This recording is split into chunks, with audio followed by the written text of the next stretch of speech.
glass, I am only like a child, picking up pebbles on the shore of the gain, ocean of truth। अर्थात मैं तो उस बच्चे के समान हूँ जो सत्य के विशाल समुद्र के किनारे बैठा हुआ केवल कंकड़ों को चुनता रहा है। एक बार महात्मा गांधी जी एक स्थान पर लेक्चर देने गए। वे अपने सादा वेश में थे। लोगों ने उन्हें सब्जी काटने और पानी लाने की आज्ञा दी। उन्होंने इन कार्यों को प्रसन्नतापूर्वक किया।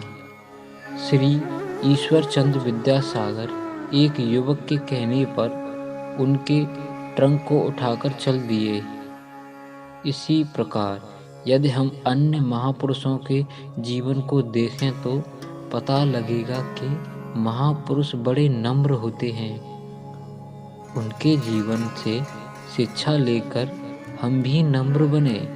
देखो, समुद्र में अनेक नदियां आकर मिलती हैं, परंतु समुद्र शांत रहता है, उसमें बाढ़ नहीं आती।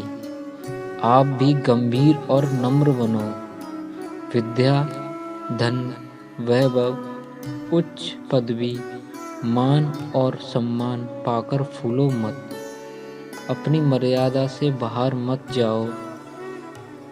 जो नम्र है उसे न किसी से भय होता है और न पतन की चिंता। जो नम्र है उसका सर्वत्र आदर होता है। एक कवि ने क्या सुंदर कहा है, सबते लघुताई भली, लघुता से सब होए। जस दुतिया को चंद्रमा, शीस नवे सब कोय।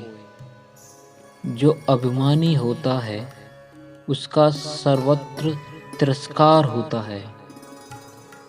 किसी ने फुटबॉल से पूछा, क्या कारण है तुम जिसके चरणों में जाती हो वही तुम्हें ठोकर लगाता है?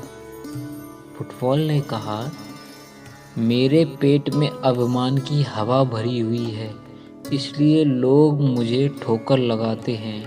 यदि आप चाहते हैं कि लोग आपका आदर सम्मान करें तो विनम्र बनो। नम्रता मानव जीवन का भूषण है। नम्रता से मनुष्य के गुण सुवासित और सुशोभित उठते हैं। नम्रता विद्वान की विद्वता को, धनवान के धन को, बलवान के बल को और स्वरूप के रूप को और चार चांद लगा देती है। सच्चा बड़प्पन और सभ्यता भी नम्रता में ही है। एक बार फ्रांस के राजा हेनरी चतुर्थ अपने अधिकारियों के साथ कहीं जा रहे थे। मार्ग में एक भिक्षुक ने अपनी टोपी उतारकर और मस्तक झुकाकर अभिवादन किया। महाराज ने भी इसी प्रकार उत्तर दिया। यह देखकर एक अधिकारी ने पूछा, महाराज, क्या एक भिखारी को इस प्रकार अभिवादन करना उचित है? हेनरी महोदय ने कहा, सभ्यता मिथ्या अभिमान में नहीं, नम्रता में है। मुझे एक भिक्षु जितना नम्र तो होना ही चाहिए। हम भी इस घटना से शिक्षा लें। हम किसी को छोटा न समझें। जब दूसरों से मिलें तो दोनों हाथ उठाकर नमस्ते करें। उत्तान हस्ता नमसोप सद।